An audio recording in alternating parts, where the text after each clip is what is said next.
Hello, my beautiful chocolate soufflés. How the devil are you? It's Nicky Alan here, best-selling author, spiritual tutor, psychic medium, you name it, and it's got anything to do with out of this world. I am doing it just for you, my little darlings. I'm bringing everything esoteric, paranormal, spiritual into this beautiful little podcast just to help educate humanity and anybody that wants to plug in and listen.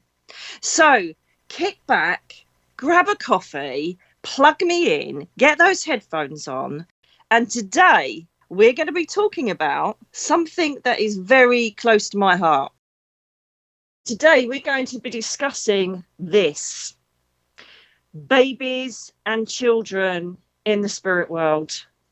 Now, this is a very delicate subject, and I appreciate that, but it's one of the things that creates so much hurt and pain for mums and dads all over the world.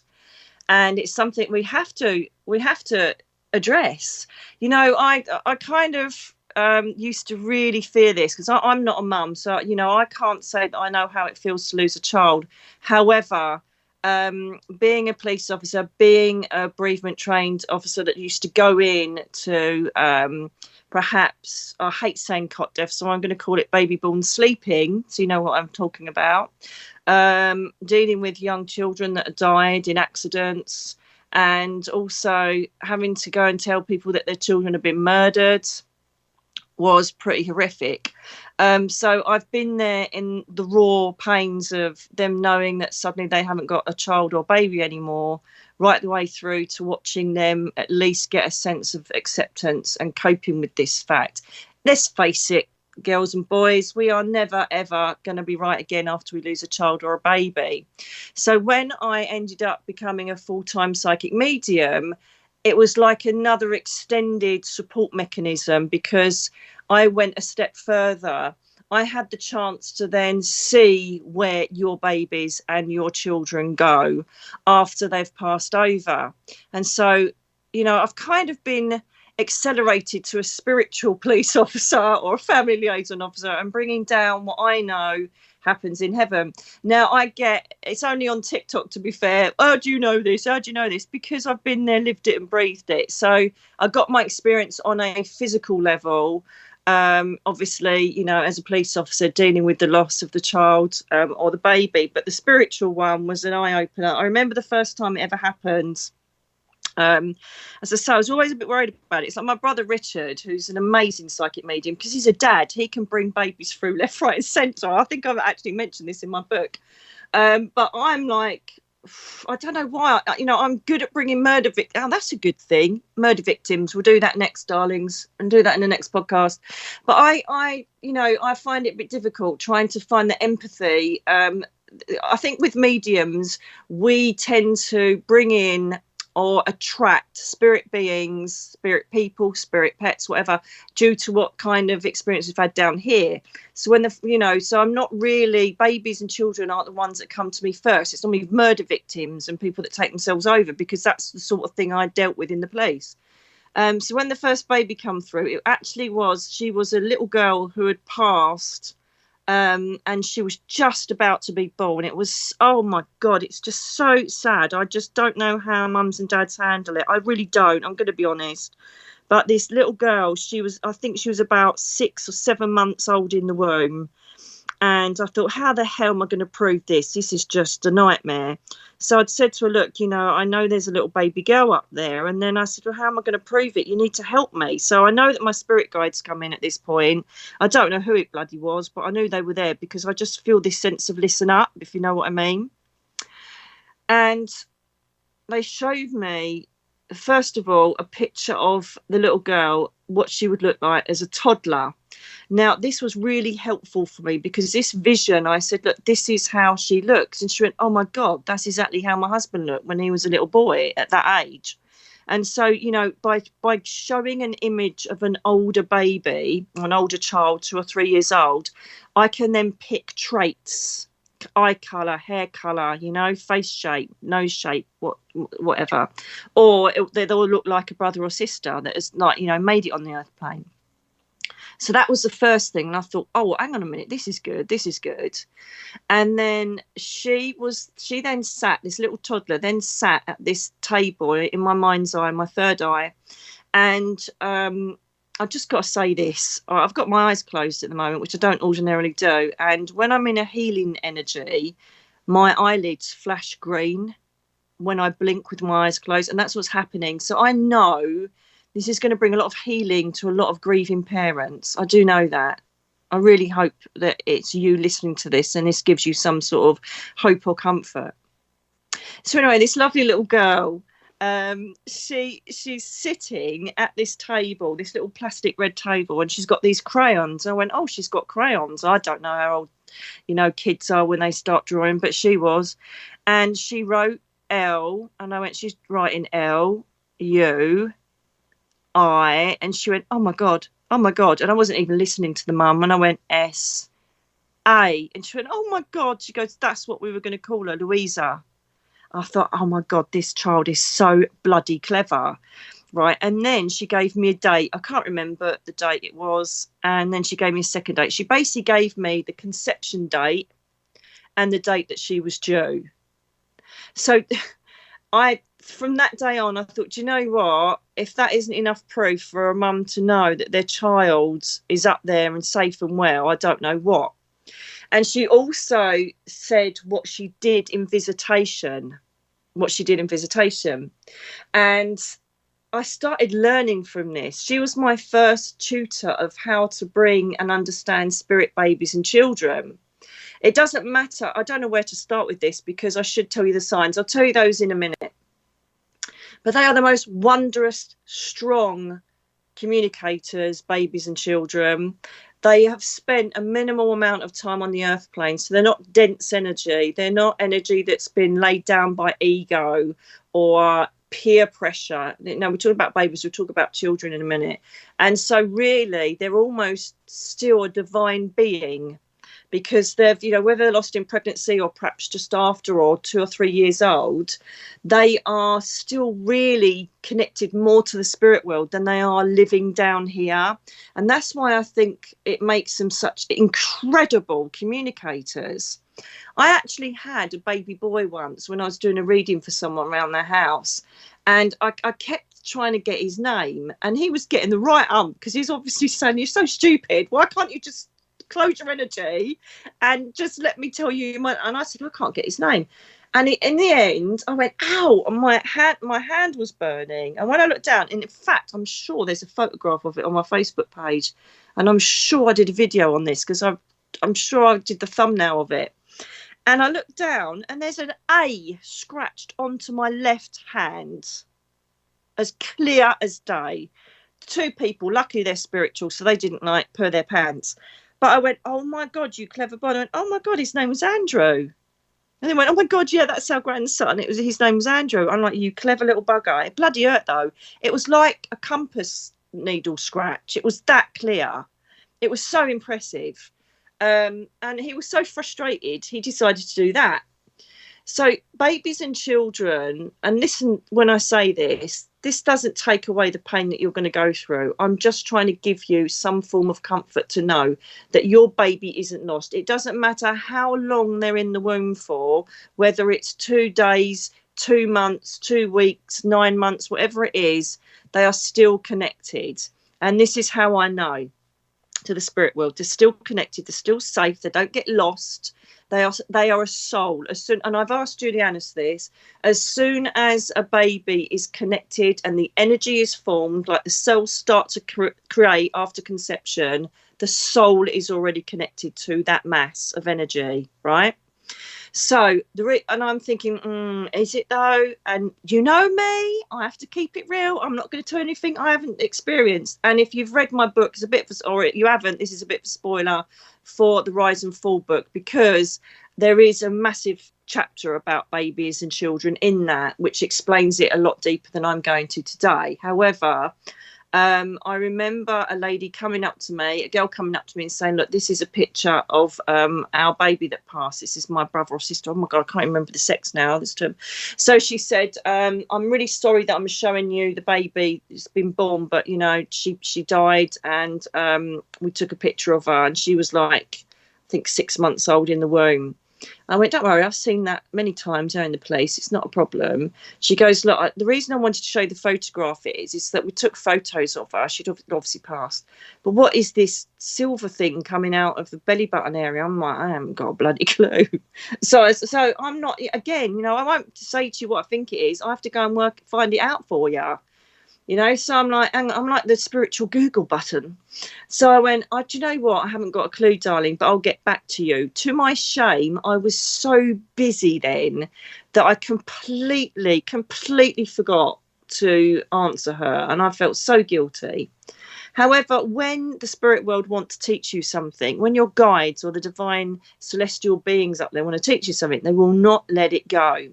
So I remember doing where was I?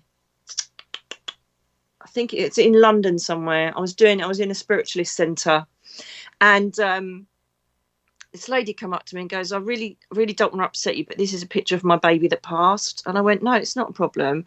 And then when she showed me the photo, the silver cord coming from, I could not believe it. This silver beam of light was coming out of the solar plexus area just above the belly button. And I'm like, oh my God. She goes, oh, I knew it'd upset you. I said, no, it's not that. I said, my God, I've seen this before a few months ago. And it just came back to me. I thought, oh, my God, I didn't go. And I said, look, I swear to you, I will go and meditate on this tomorrow, and I will give you an answer as to what you're seeing in this photograph. She said, I'm telling you now, she said, there was nothing to explain it. We took more photographs, and it wasn't in any of the other photographs. And I went, this is exactly the same story as the lady I saw a couple of months ago. I said, leave it with me. So I went into meditation the following day, and I said to Juliana, thank you for giving me the heads up the second time. What is this about? And he said, it's the silver esoteric cord. And what this is the cord that if we astrally plane as adults, or we meditate, or we go out on the alpha brainwave state somewhere, we're attached to our soul. Our soul has got like a lifeline that can float about, but it will come back like a bungee cord straight back into our physical bodies. And this is the esoteric cord. However, when we are babies or very young, or the soul is not going to last that long and is more spiritual than perhaps human, if you like, the esoteric cord is like the umbilical cord that connects to the source rather than the soul to the body when you get older, if that makes sense. And so what happens is that esoteric cord, basically that soul was just about to go up just as they took the photo of that baby. And the soul was going to go back up along that silver line, back into heaven, back into the reality layer, back with family. Right, and I've seen it twice now. Actually, I've seen it about 5 times. People show me photographs now, but not frustratingly, but I can't show you them because it's not. I don't feel it's respectful of the parents, even though they said please do. I don't think it's nice to show a baby that's passed over, even if I pixelated it. It's just, you have to trust me. I've seen the photographs, and perhaps some of you have seen it if you have had the absolute misfortune of losing a child. So your babies are safe. There are some really naughty people that I've watched online saying, you know, the baby's too young to get a soul, and they just dissipate on all that horrible rubbish. It's absolutely not true. Since then, I must have done hundreds upon hundreds of readings from babies. A lot of them, when your babies go over, they are looked over by family, and then they bring the family through. And so they'll say I'm with Nanny, and then they'll describe Nanny, and then I obviously prove the other family members, and you think, right, well, if she's right on that, my baby's safe and well. Some of them even, and we're going up to child now, some of them even have little jobs up there helping other little mites to get up there. So there was a young boy, I'm going to call him Nicholas because I haven't had permission to ask his dad. His dad would definitely say yes, but I'm just erring on the side of caution. And this beautiful young boy, was just like any typical boy on his bike, wasn't thinking, rode straight out into the street and was dead on impact. God bless his little heart. And he came to me. I think I was up, oh my goodness, I can't remember. Was it Cambridge Way, Oxford Way, somewhere like that? I was doing a demonstration. And he came through, cheeky little, he was such a little cutie, little Nicholas. And he said loads of wonderful things to his dad. He proved his identity and that he was up like terrorising all of his family that most of them he didn't know up there. But obviously the dad did, you know, like his dad's mum, nan and granddad and things like that. And he was terrorising everybody. He goes, but I've got a really important job. I said, what's that, darling? He goes, I like helping other children when they come up, and I help them and I tell them where they can go, because we can go to a playground together and we can meet and we can have fun together as well as stay with our families. I went, wow, you do that, do you? And he said, yes, I do. And then for about a year after that, every single time a child was about to come through, I knew they were, because Nicholas was there. And he said, I'm here to help this boy or this girl talk to his mummy and daddy today. And I'd say, well done, Nicholas. And then he would bring the child through. How I got through those readings, I do not know. I do not know how I got through those readings. But as I say, there's loads of different examples in my book on how children have come through and how strong they are as communicators. But let's look at the signs. So in a minute, I'm going to just go through the signs of how children manifest themselves and let you know they're about. Hey guys, I just wanted to let you know that I have now got a new pop-up that comes up when you go to my website. What is that pop-up? That pop-up is for you to subscribe to my email newsletters that go out weekly. They are your pass to everything that I have to offer. I give you loads of offers. Now and then I'm going to be giving away lots of little treats for you. It also gives you a chance to understand anything new that I'm bringing in, whether it's my new book, a new course. Currently, I obviously have my 10-hour tarot course and my Prism Living course, but I will be adding to these and you'll be the first to know. It's the same with things like my products, with the QR tarot cards, with my guided meditations, my books, the audiobooks. It's all there in the shop, which you've got exclusive access to, and you will be getting discounts as well. So what is there not to like? Pop up on that pop-up, fill your details in, and you can be a subscriber. So, signs that your babies and children have come back to let you know they're okay. One of the weirdest, and I'm sure this is in my book, one of the most weirdest ones I ever had. This lady thought she was going mental. She phoned up and said, I think my ex-husband's breaking in just to try and make me like a loony so he can get custody of my children. And I'm like, what are you talking about? She goes, I keep finding nappies on my landing in my house. And I'm like, okay. So I went through the normal questions that you ask. It's every time I get anybody talk about phenomena in their house, I do the checklist. As I said in my last podcast, you know, are you on any medication? Do you have any mental health issues? Do you have any addictions? Is there anything bad going on in the house? La, la, la, la, la. To do all the crossings off, you know. And so she was lovely, lovely lady. Obviously been through a divorce, had 2 other young children. But apart from that, you know, there was just nothing. There was no other trauma, no other upset. So I went round the house, beautiful little home she had there. Very busy mum, love her heart. Luckily, she had a very supportive family. So I'm like, it's a bit weird. And so I said, where does it? She goes, literally, what, by your feet? That's where it lands. I said, right, I tell you what then. So the next time it happens, phone me up. I'll come straight round. Nappygate. I'll come straight round and I'll see if I can like feel the energy of it. Do you know what I mean? So she's like, right, okay then. So anyway, she phones me up about 2 days later. Nicky, the nappy's back. And, you know, I've got the police head on thinking, is there someone breaking in and trying to make it look like a mentaloid? Or is there something, you know, paranormal going on? And that's, you know, I always balance the two. I never think it's paranormal first. I investigate every other explainable reason. Then I deem it paranormal, spiritual, whatever you want to call it.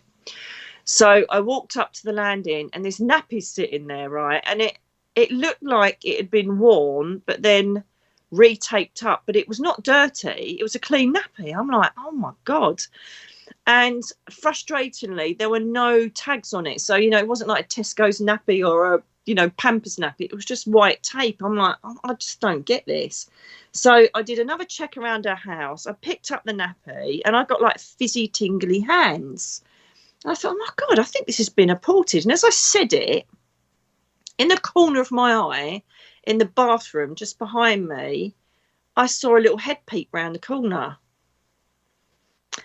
And I thought, oh my God, I don't believe this. This is just incredible. And I said, darling, you lost a baby, didn't you? She went, how do you know that? So I said, because I've just seen him. And by this time I'd learned that when I saw a toddler and they didn't communicate straight away, I knew they were a baby lost during pregnancy. And so I said, he was born sleeping, wasn't he, darling? And I said, he's mostly about 7 months old because he's just shown me the number 7. She went, oh my God, yeah. I said, who's Matthew? And then she went, oh my God, that's his name. I went, oh my God, I can't believe this. It's him bringing the nappy to you because he knows you're going through it at the moment with the divorce. He knows you're really upset.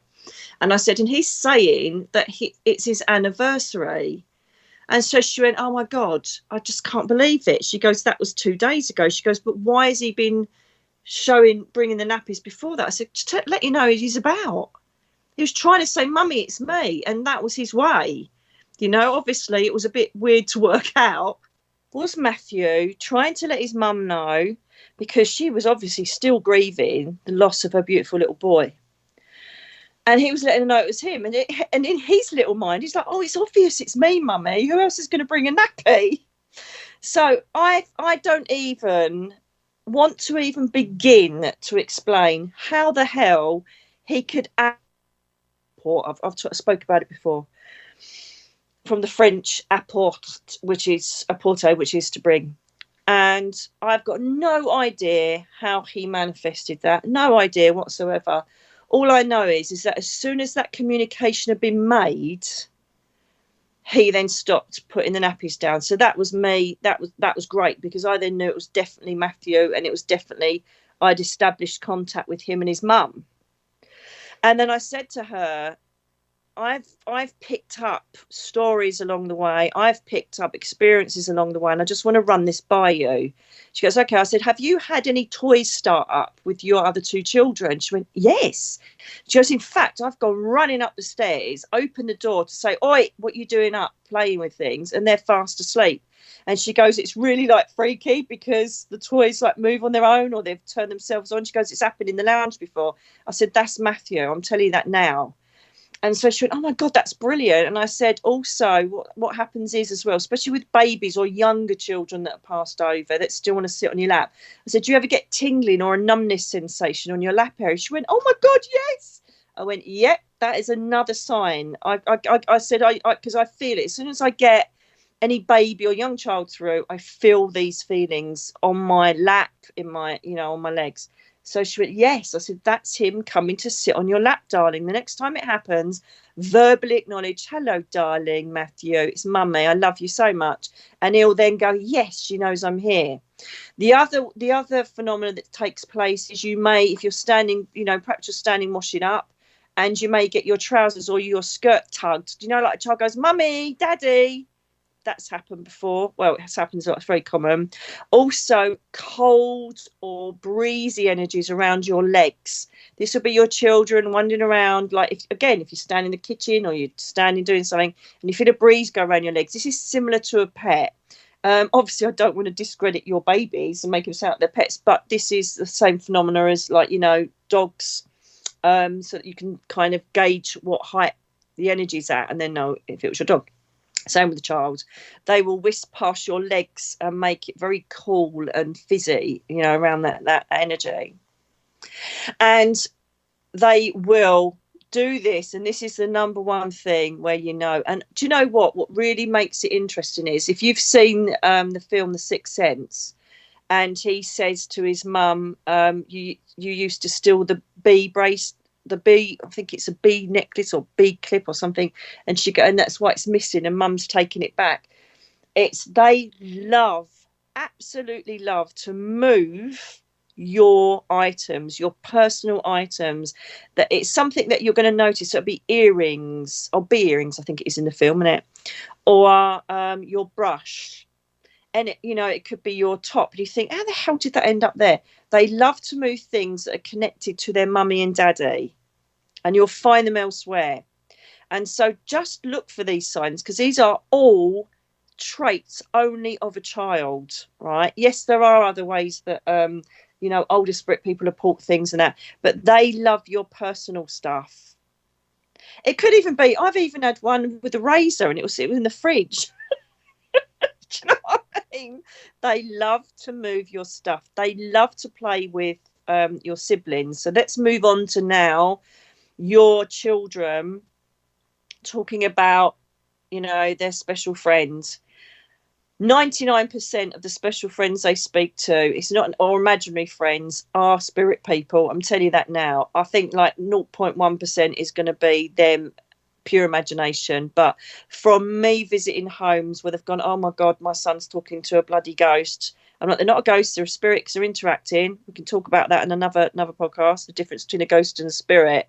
And I said, it's most probably, I said, have you lost a child? And then I go through that. Do you get this? Oh yeah.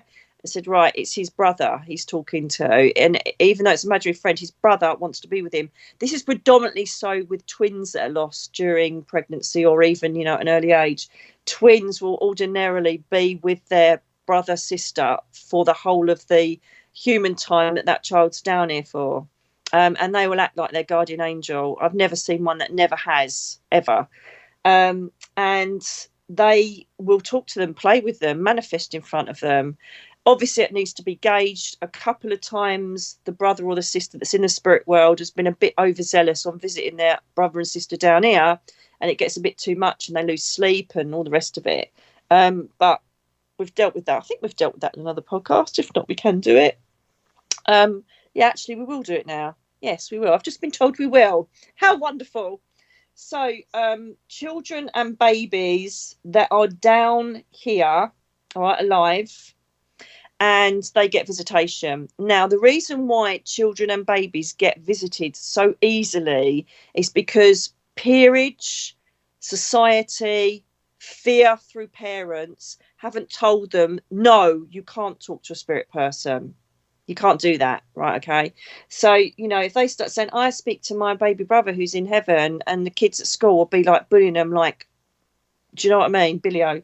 So, they kind of end up shutting up. It's only the children that are meant to be an ambassador, or meant to do this work, or meant to have a spiritual path, like me.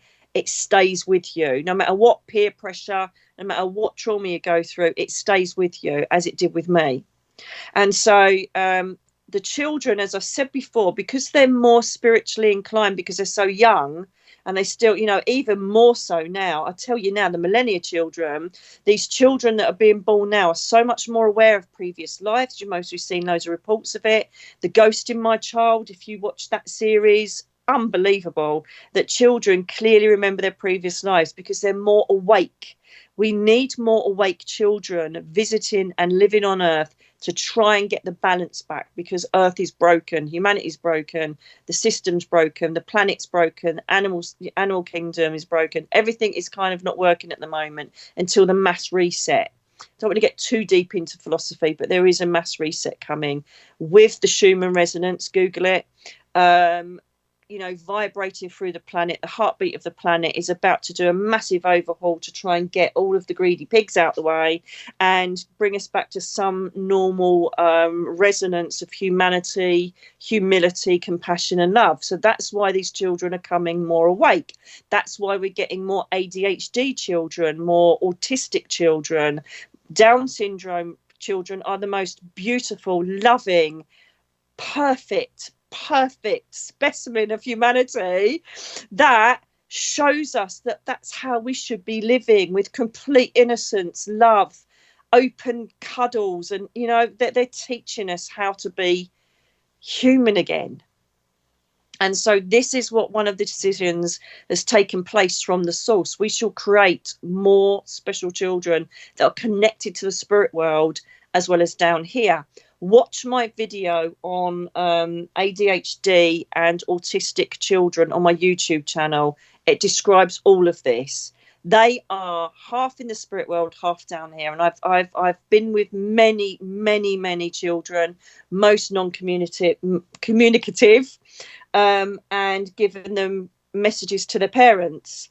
You know, things like that red stuff they give me, I hate it. That's why I spit it out. They went, oh my God, we started giving her Ribena. I said, she hates it. Don't give it to her. They love water. They love the colour blue. Just watch the video and you'll know. If you've got a child with those human tags, go watch the video. So they're more open, they're more awake. They're more open to spirit visitation. Even normal, and I don't mean normal as a disrespectful thing, even children that don't have any traits of anything, you know, of ADHD, autism, children that have just got normal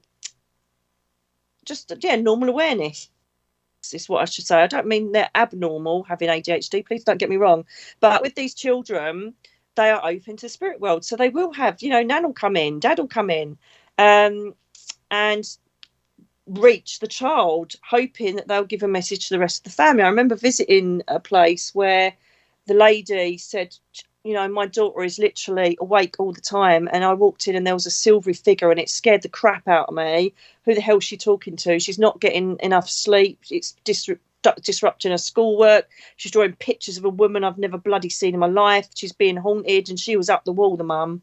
So I went in there, did my normal thing, gauged the place, went into the girls' room, and it was humming. It was like the bloody doorway to heaven. I was like, oh my God, this is fabulous. Ended up, her uncle had passed over, and this is the most incredible thing. He showed me his grave and showed me that he died Christmas time. And then he showed me the grave next to him. And it was, I think it was St. 26th of October, I don't know, 1991 or something like that. I went, oh, whose is that grave, darling? He goes, oh, God. He goes, I think I've made a bit of a mistake. This is how human your loved ones are that have gone over. I went, what have you done? Graham, I think his name was. And his dad was there as well. And so he goes, I made a bit of a mistake. And I said, what's that? And he goes, well, that girl there in that grave used to be our neighbour. I think I'll just call her Kate, right? And so I went, right. And so he goes, I'm showing you the grave so you can go back and you'll know who I'm talking about, and you can ask my sister. I went, okay. So he said, she's been coming with me. I've showed her how to do visitation. And what happened was, this is the most incredible thing. He was coming down to visit and look out for his niece, right? Just totally nicely. He wasn't trying to communicate or pass messages. But then Kate come down, piggybacking on him, right? So she was coming. It was her that was staying there. The reason being, all her mum and dad were all atheists, and they did not believe in the afterlife. And then the other side, there was like very religious, and they would not. She tried to reach them in their home, and they would not interact. They would not accept any of the signs, nothing. And so she'd been welcomed. She'd been shown how to get through this portal, and she was suddenly been able to communicate with this child, and she's loving it. She's bloody loving it. This Kate, right? So she was down there all the time. So I said, look, go and get her, Graham. I said, bring her here, because this is all wrong. And it was, I think, apart from when I did the Hindley children, Myra Hindley and Ian Brady, that's another story. I basically I've never done such clear, succinct, accurate mediumship in all my life. It was mind-blowing, the information that they gave me, right? So then what happens is that I then get Kate come forward, and she's crying her eyes out, right, in this image in my head. And I'm like, Jesus, calm down, love. She goes, oh my God, I've done really wrong, haven't I? I'm so sorry. I'm so sorry. She goes, I just wanted to, I wanted to crave someone seeing me and acknowledging me, because my family won't. I'm like, oh my God, it's okay, darling. So anyway, I spent ages getting her to be comforted with the fact she's with loved ones up there, and to get her over the fact that her family don't want to communicate with her. And I told her, look, you can't keep doing this. By all means, come down with Graham, but don't stay. Go back up with him, right? Now, I'm not going to lie to you. During this, there's always the left-hand side of your brain saying, you're making this up, love. It's a load of old pants. This is just all your imagination, right? And I get that. And most of you most probably will do that. If you're a bit sceptical, you're thinking she's making all this up, right? So anyway, I then say to Tony, oh, God, I've just said her name. I don't think she'll mind. I've literally, this is a very public story. I've put it in lots of magazine articles and all sorts. So I say to her, Tony, I said, I'm not being funny. I said, who's your brother? Is your brother Graham? She went, oh God, yeah. And I went, right, okay. So I said, there's a grave that he showed buried next to him, but he said she's not only next to me in the graveyard, but she was my neighbour, Kate. She went, oh, F me. Fluff me. Do you know I use my fluff word? And she went, fluff me. I went, what? She went, Jesus, that was our neighbour, Kate. She died. And amazingly, her grave ended up being next to Graham's. I went, Jesus Christ. So I said, it's her. I said, it's her that's down here. She's just so excited to be seen and acknowledged that she won't leave the bedroom. That's why your daughter can't get any sleep. I said, look, I've sorted it out. So let's hope she listens to what I've said. So this is what you need to do. If you get your children that are saying there's someone in the room and it's, you know, as I said to you on the last podcast, it's must be a family member. So what I did was I had an amethyst crystal that I put, she was old enough that she weren't going to swallow it or anything, put amethyst crystal under a pillow. I put rock salt, a line of it, around in a circle around the vortex area that I'd identified. I also put a bag of rock salt at the window, and I'd already said to her mum to get a dream catcher. So I said, get the dream catcher up. Right, these are all really effective techniques for children that see in spirit. And I said, just say every night, see that dream catcher, that's magic. That takes anybody that wants to come and see you into that dream catcher. So inadvertently what you're doing is you're subconsciously telling your child that if there's any visitation, that their energy will say, go to the dream catcher, in event, go away. Do you know what I mean? The amethyst, when it's in that protective element, there's many properties to an amethyst crystal. However, when it's under a pillow and the intent is to stop visitation, it stops physical visitation of people coming in. Okay. So one of the questions, actually hopping back, that Graham said was, well, will I not be able to come in again? I said, yes, you will. I said, but you're going to be limited on it because of the energy I've created with the salt. I said, so you're only going to be able to come down a little while. He goes, that's okay. I don't mind. Just let my sister know I love her, because he took himself over, bless him. And I said, just let my sister know that I love her, and that I'm just looking out for the little. And I went, no, that's absolutely fine. Can do that. I said, but perhaps manifest in a different room during the day and say hello to, your nephew, niece, rather than keep popping in that portal. I said, because I kind of sealed it a bit with the salt. And he went, no, that's okay. And the proof's in the pudding. And I phoned a week later, a month later, 6 months later, clear as a bell. No more problems. The little one slept like a baby, pardon the pun, and no more problems ever again. So it was all cleared and dealt with. One of the most amazing bits of mediumship I think I've ever done. No, I've done quite a few, to be fair, but that one was so, oh my God. So that's why your children are open to spirit phenomena. Okay, that's why they're open to their brothers and sisters in spirit coming to them. Don't poo-poo it. Don't encourage it. Just accept it. That's lovely, darling. Is that your brother in heaven? Oh, tell him I love him. And then bang, just leave it. Okay. Don't make it a thing, because that's when your children start to get this ego thing saying, oh God, it's wrong. Mummy's upset. Oh, it's all wrong. Just, oh, that's lovely. Did he say anything about mummy or daddy? No. Okay, then. Okay. And I can categorically assure you, over all the years, the 30 odd years that I've been doing readings, right, the children are safe and well. They're never lost. One of the most heartrending things I ever had to go through was when a young woman came onto the stage when I was doing a benefit, a charity evening in Grays, Essex. And she came through and the whole area around me just went black. And she was showing what her energy was like before she passed over. And she'd taken herself over. And she was young and vibrant and beautiful. She had other children. And straight away she said her name. And there was a woman in the audience who went, oh my God, yeah, that's my sister. I think it was. I can't remember now. And a long story short, I kept saying to her, why do you keep saying sorry? I was wrong. I said, look, at the end of the day, people take themselves over. And, they realise there's an afterlife. They realise perhaps they shouldn't have sometimes, but they're at peace with it. No, you don't get it. You've got to tell her I'm sorry. I was wrong. So I said, what are you wrong about? I said, I don't get what you're talking about. What are you wrong about, darling? And then this beautiful child manifested on the stage. I am crying my eyes out. How I got through that reading, I don't know. And the child is is just tapping around the stage, and I could feel the bump on the stage. Silly mummy, silly mummy.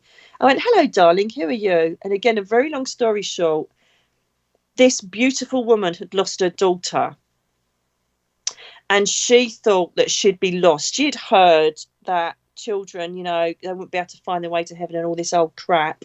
Oh my God, if I had to clear some stuff up with mediums telling them, oh, your baby's lost and all that, absolute load of rubbish. It says natural as salmon going up the river to have their eggs. It says natural as day turns to night.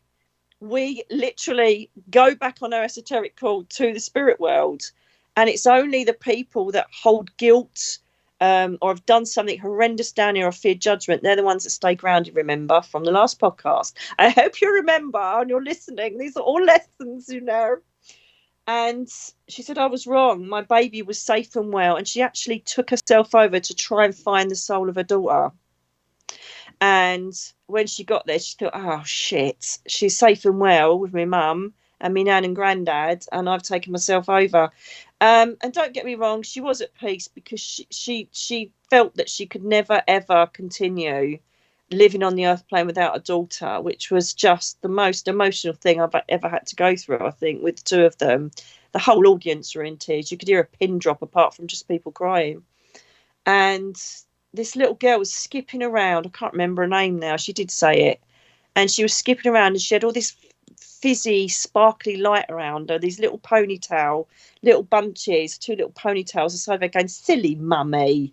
Of course I was safe. And it was just the most beautiful, most incredible experience during my mediumship. And so that proved to me 100%, you know, that there is no way our babies get lost. They are safe and well. I can't even begin to imagine how it feels for you to lose a child or a baby. And this is the biggest thing, is that I'm just going to leave it on this story, right? Because I could go on and on about this, and I don't want to like go on too long, so you're like half asleep. But the biggest trauma and the biggest thing that keeps women depressed is they lose a child, and because that child never actually touched the earth plane, most people go, I'm sorry if you lost, and that's it, right? But that woman was preparing herself, you know, bodily, mentally, spiritually, to have this child, and then it's gone. And the problem is, because they feel that they don't want to go on about it because they were never born, they shut up about it, and they don't actually grieve the loss of that child properly. And I've noticed this over the years. So I just cannot stress enough, if you are still feeling deepest grief, or you're still emotionally connected to a loss of a child, it doesn't matter how long ago it was, then please go and see a counsellor, you know, a bereavement counsellor. Because it's one of the ones that women just decide to shut up about because, you know, the baby never existed and they need to stop going on about it. Yes, you do. If it's still bringing you pain, you need to get rid of that feeling of grief and bereavement. Okay. By all means, look at my grief program. It's a playlist on my YouTube channel on how to tackle grief in a practical way and spiritual way. It's very effective. So please have a look at that as well if you're in that position. In fact, if you're in any sort of grief or bereavement, give it a go. Look at it. This is what I'm here for. I don't only want to guide you through the obstacles of humanity and your human experience. I want to help you through your grief and bridge that gap of complete nothingness and bereftness and heart-wrenching pain. I just want to try and do anything I can to ease that. And unfortunately, the cliche of time, it's true. Time is the healer and takes it just a little bit slightly away year after year. However, there are things that I recommend that can help you deal with that grief and just try and lessen that pain a bit more. So this story I just want to leave you on, again, was something that blew my mind. Absolutely blew my mind. And the thing is that as a human, we always think that adults are more knowledgeable and more worldly, and children, you know, are just coming out and just learning everything again. But they're not. If anything, children are more wise than us because they're closer to the source because they're younger than us. And so they've got the wisdom, and some of them remember their soul. As we said, they remember their incarnations. So I went into a function where a large family, they were travellers. They'd basically booked a hall to solely have me come and deliver messages for them. I think it was in Kent, and beautiful people walked in, and they're like I would say the Romy travellers, you know, the original travellers that are full of spiritual wisdom and very respectful of what I did. And I walked in, and initially I was a bit, I don't know, felt a bit intimidated because there were a lot of spiritual people there, but very forceful people there. And I remember keep looking at this woman. I thought, she's got to get a message, this girl. She's got to get a message. There's something about her. In the end, I'd done a couple of messages, and this lady come through, and it turned out it was a nan. And I thought, this just don't feel right. You know, I call it golden nuggets. When you get a golden nugget and you hit what the person has come for, or the connection that they've come for, you just know it, and you feel this sense of euphoric joy, and you get like bursts of, I can only describe it as a sneeze rushing through your body, where the spirit person goes, yes, you've got her, we're together, she's got the message. And I wasn't getting that. So this woman's got her arms folded, and she's looking at me like she wants to punch me, right? Bless her heart. And now I know that's grief and fear.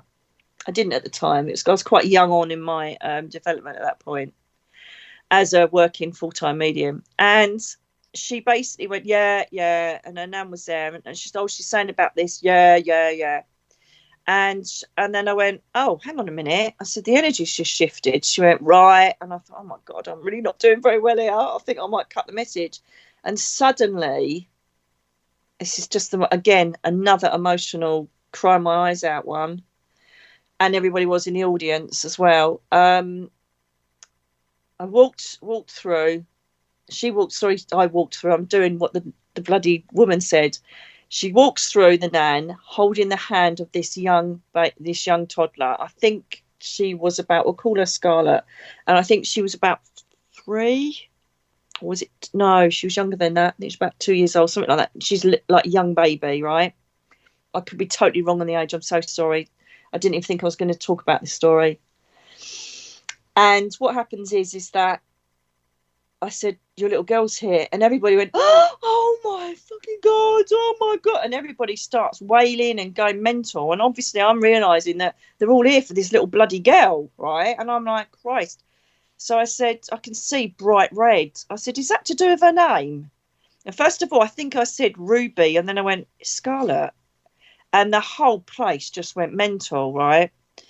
So then the first thing this child says, which is just so incredible, is she says, Mum, please, I don't need to forgive you. You did nothing wrong. Please live your life. And I'm like, that's a lot coming from a baby, but it's not, obviously. She's an old soul, the same as we all are, well, most of us. So I've gone, Christ, I said, what's going on? And then I said to the little girl, the baby, I said, show me. And so what had happened is that she was in the back seat of the car, and Mum was clipping her into the baby chair, and she thought she had clicked the chair in properly on the left-hand side, thought it clicked in, but it just stayed in, if you know what I mean. The clip had stayed in, but it hadn't clicked to actually secure the buckle. So she got in the car, and as she pulled away, this idiot smashed up right behind her. And unfortunately, the baby wasn't secure and she passed over. It was absolutely horrific. And she showed me what happened. I'll tell you now that any baby or child that goes through a traumatic death, don't go through it. That's my next podcast on murder victims and traumatic victims and victims of trauma. I'll cover that, okay? So she shows me what happened. I'm like, Jesus Christ. So I said to her, this was never your fault. This was never your fault. It was a complete human error on your behalf. You've got to know that your baby is safe with your nana, and she's absolutely fine. And she comes down and visits you, and we did a few bits of visitation. And I said, and you've got to now realise that you haven't got to keep finding ways and excuses for you not to live, darling. So I'm going to be totally honest. Do not take yourself over, because your child will be absolutely heartbroken. And you know what? From that day on, I got an email from her about a week later. She said, it's taken me a week to get over what you told me, and that my baby's safe. And now I actually feel like I can forgive myself. I don't think I ever will. She goes, but at least I don't want to die now and kill myself, because I felt I didn't deserve to live. And just now and then I hear from her, and it makes my heart glow. And now I know without any doubt whatsoever in my mind that every child, no matter how old your child is safe and well up in the spirit world, spoilt rotten by your ancestors and your family, whether you know them or not. They're up there looking after them. And just now and then, they'll either send a postcard through someone like me and tell you they're okay, or they will physically be in your house, letting you know they're there by the signs that I've already shown you. As I said before, there is nothing on this earth plane that's going to make you feel any better. Just time, tools, and you managing your grieving process to the best you can. You'll get to a stage of acceptance. You'll get to a stage where you can live on without them physically being there.